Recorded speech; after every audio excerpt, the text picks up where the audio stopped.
사는 세상은 고통이 가득한 곳입니다.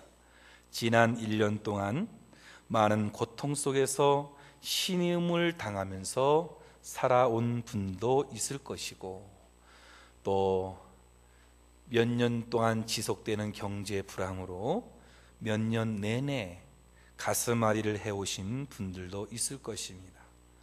이 시간 우리 하나님을 만나기 위해서 교회에 오시면서도 각자의 고통과 멍에를 안고 오신 분들도 있을 것입니다. 우리에게는 정신적인 고통도 있고 육체적인 고통도 있고 가정적이고 사회적이고 민족적이고 또 경제적인 또 구조적인 고통으로 인해서 많은 어려움을 당하시는 분들이 있어서 어떻게 보면 우리의 삶 자체가 고통 속에서 허우적거리는 것이 인생이 아닌가, 그렇게 생각을 하게 합니다. 누구든지 고난 당하는 것 다 싫습니다. 고난은 재앙이라고 생각하고 고난은 저주라고 생각하며 슬퍼합니다. 그래서 될 수 있으면 고난이 없어야 하겠지요. 여러분도 지금 고난이 없으면 얼마나 좋겠느냐 하는 것이죠. 그런데 내게 찾아온 고난, 그것을 어떻게 대하느냐에 따라서 우리가 세상을 이길 수 있느냐, 또 세상에게 굴복을 당하느냐, 그렇게 되는 거예요. 어느 누가 말하기를 고난을 일컬어 변장하고 찾아온 하나님의 축복이라고 했어요. 다시 말하면 겉으로는 고난같이 보이지만 사실은 축복을 안고 오는 변장된 축복이라는 말씀입니다. 그것은 곧 무엇을 말하느냐, 고난을 어떻게 내가 어떤 태도로 맞이하느냐에 따라서 그것이 정말로 고난이 될 수 있고 고난이 변해서 또 복이 될 수도 있음을 우리에게 가르쳐 주고 있는 거예요. 그러므로 이 고난의 문제가 아니라 고난을 당하는 우리들이 어떤 태도로 받아들이느냐, 이것도 참 중요하다는 것입니다. 우리가 이 인생을 살다 보면 원치 않는 고난을 만나기도 하고 고통을 당하기도 하는데요, 이런 문제들을 다 우리가 하나님의 섭리 안에서 잘 받게 된다면 오히려 지금보다도 더 좋은 삶을 살 수 있고, 욥이 받았던 고난과 고통이 많이 있었지만 그의 결말은 갑절의 축복을 받게 된 줄로 믿습니다. 그가 고난을 어떻게 받았느냐, 참 그것이 중요해요.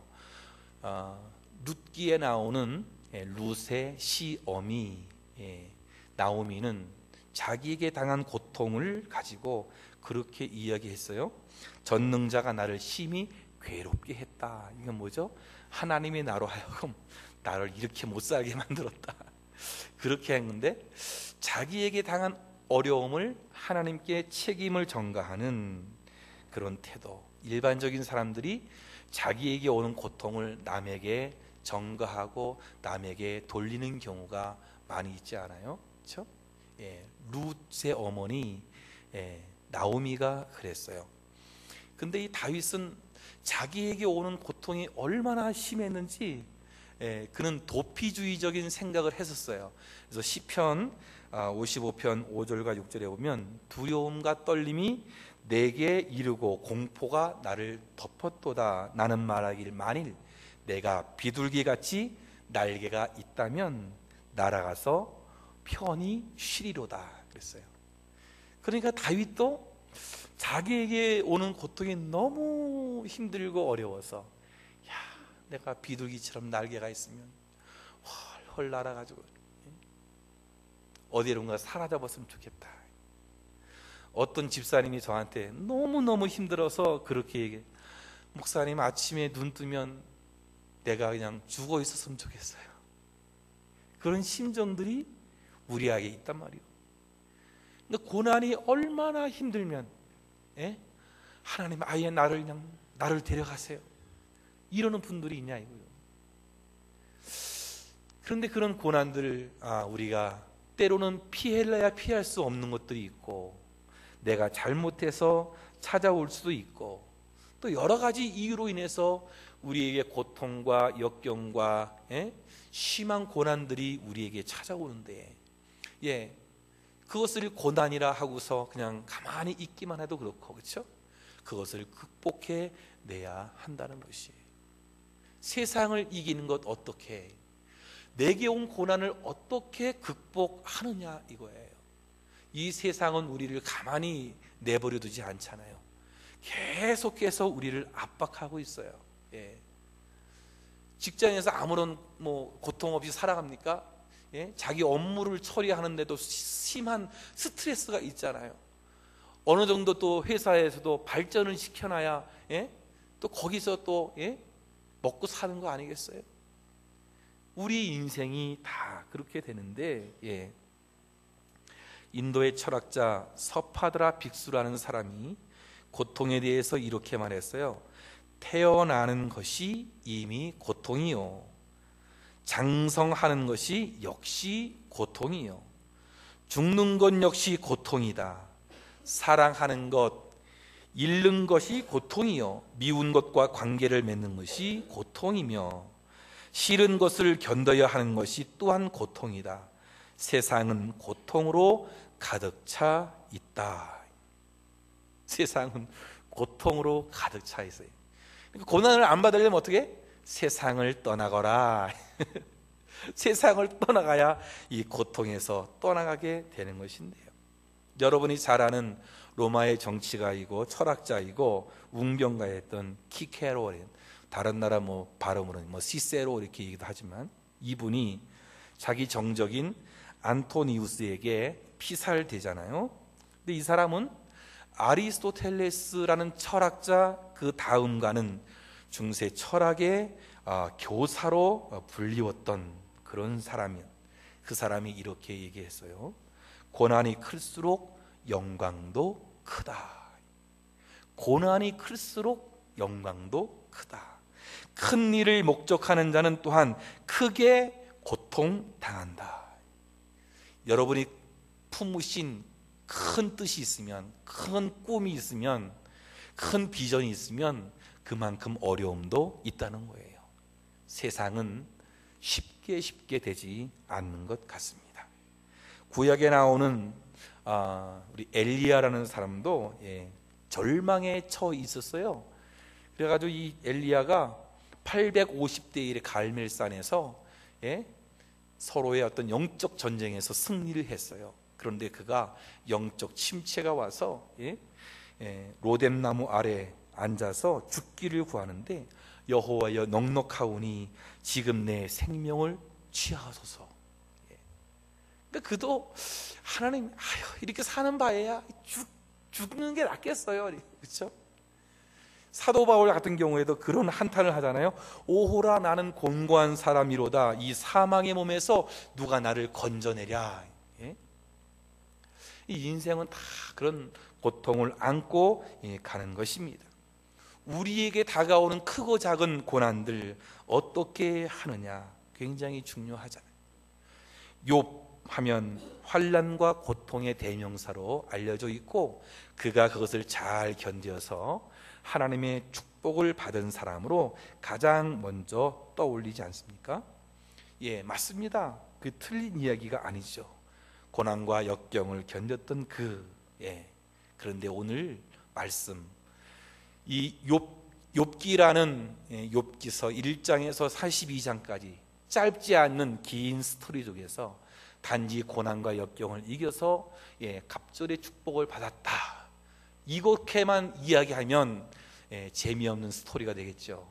그 안에 숨겨진 하나님의 메시지가 분명히 있을 터인데, 어떻게 이 욥이 자기 자식들 10명을 다 한꺼번에 잃어버리고 재산을 몽땅 다 잃고, 그리고 친구들, 그리고 자기 아내가 저주하면서 자기 곁을 떠나가고, 그리고 자기에게는 온통 몸 병이 된 자가 되어지고, 세상에서 정말로 이제는 그렇게 큰 부자였던 사람이 거린으로 전락하는 그런 과정 속에서 이가 어떻게 살았는가라는 것이에요. 어떻게 해서 갑절의 축복을 받았는가, 그리고 그가 어떻게 이 어려움을 이겼는가라는 것인데요, 첫 번째로 그는 자아 중심의 신앙에서 하나님 중심의 신앙으로 바뀌었다라는 것입니다. 욥은 대단한 사람이에요. 자기가 그렇게 고통을 당하는데도 불문하고 원망하지 않았어요. 여러분, 우리 같으면 100번 1000번 원망했을 것입니다. 그런데 욥은 한 번도 하나님께 원망해 본 적이 없어요. 욥기 1장 22절에 기록하기를 이 모든 일에 욥이 범죄하지 아니하고 하나님을 향하여 원망하지 아니하리라. 원망하지 아니하리라. 여러분, 욥은 재산이 없어졌어요. 자식이 다 죽었어요. 집도 없는 사람이 되었어요. 병든 몸이 되었어요. 친구 아내로부터 버림을 받았어요. 인간 이하의 삶을 살게 되었어요. 근데 어찌 하나님께 원망을 안 하겠습니까? 그런데도 욥은 하나님이나 자기 아내나 친구에게 원망하지 않았습니다. 여러분, 올해 한 금년 2011년 살아오면서 마무리하면서 또 이 2012년이라는 이제 한 달 후에면 2012년이 우리에게 다가오는데, 이제 우리가 지금 이런 욕과 같은 신앙을 본받아야 되는데, 사실 반갑지 않은 이 경제 불황이 오래 지속되면서 여러분에게 어려운 역경이 왔고, 공경이 왔고, 또 어떠한 무서운 환란이 우리에게 온단 말이죠. 지금도 신음하는 분들이 분명히 있을 것입니다. 어리석은 삶을 살면서 원망하는 것이 아니라 욥처럼 원망하지 않고 산다면 얼마나 감사할까. 교회에서 원망하는 사람이 생기면 교회가 어려워지고, 가정에서 원망하는 식구가 생기면 가정이 흔들리고, 나라에서도 원망하는 사람이 많아지면 나라가 평안치 못하게 되는 것인데요, 여러분, 우리가 아무리 망해도 욥과 같이 망하겠습니까? 욥과 같이 바닥을 치겠느냐 이거예요. 우리는 욥에 비하면 불평하지 않을 일에 불평했고 원망하지 않을 일에 원망을 했다는 것이에요. 그렇다면 욥의 그 대단한 신앙이 뭐가 대단해서 그가 자아중심적인 신앙을 먼저 가졌었느냐 이거예요. 그는요, 이렇게 신앙생활을 열심히 하고 신앙생활을 위해서 목숨을 걸고 예배를 위해서 목숨을 걸고 하나님께 많은 재물을 바치고, 남이 봐도 모범적인 신앙생활을 했던 사람인데 그의 자아중심적인 신앙이 있었다는 거예요. 원망하지 않았던 그의 마음, 대단한 거 아니겠어요? 그 자체만 봐도 대단한데, 그를 찾아왔던 엘리후라는 사람, 그의 한 말에서 그가 자아중심적인 신앙임을 볼 수 있는데요, 욥기 32장 1절과 2절 말씀에 보면은요, 욥이 자신을 의인으로 여김으로 그 세 사람이 말을 그치니 바라겔의 아들 엘리후가 화를 내니 그가 욥에게 화를 내문 욥이 하나님보다 자기가 의롭다 하며, 1절에서도 욥이 자신을 의인으로 여김으로, 그리고 엘리후가 화를 내면서 욥에게 화를 낸 이유가 뭐냐? 욥이 하나님보다 자기가 의롭다 하며. 욥은 정말로 열심히 하는 신앙인이었어요. 인정합니다. 그런데 욥 자신도 그것을 자기 의로 여긴 것이에요. 그것이 바로 자기 중심적인 신앙이었던 것이죠. 모든 인간은 허물이 있어요. 남이 보기에도 완벽하다 할지라도 모든 인간은 다 허물이 있는 존재란 말이죠. 자신이 의롭다는 생각에 갇히게 되면 하나님의 섭리를 볼 수 있는 눈이 닫혀버리게 되는 것이죠. 그러므로 엘리후는 자기 중심적, 자아 중심적인 신앙을 가지고 있는 이 욥에게 이제는 하나님 중심의 신앙으로 바꿀 것을 요청하고 있는 것이란 말이에요. 결국 이 욥은 어떻게 변화해 갔느냐 이거예요. 오늘 말씀 5절과 6절 말씀인데요, 오늘 이 말씀 5절과 6절, 내가 주께 대하여 귀로 듣기만 하였사오나 이제는 눈으로 주를 배움나니 그러므로 내가 스스로 거두어드리고 티끌과 제 가운데서 회개하나이다. 이제 욥이 바뀌어가는 거라고 했죠. 친구들하고 대화를 수일 동안 대화를 나누면서 그가 자신에게 나는 잘했는데, 나는 하나님께 범죄하지 않았는데, 나는 하려고 했는데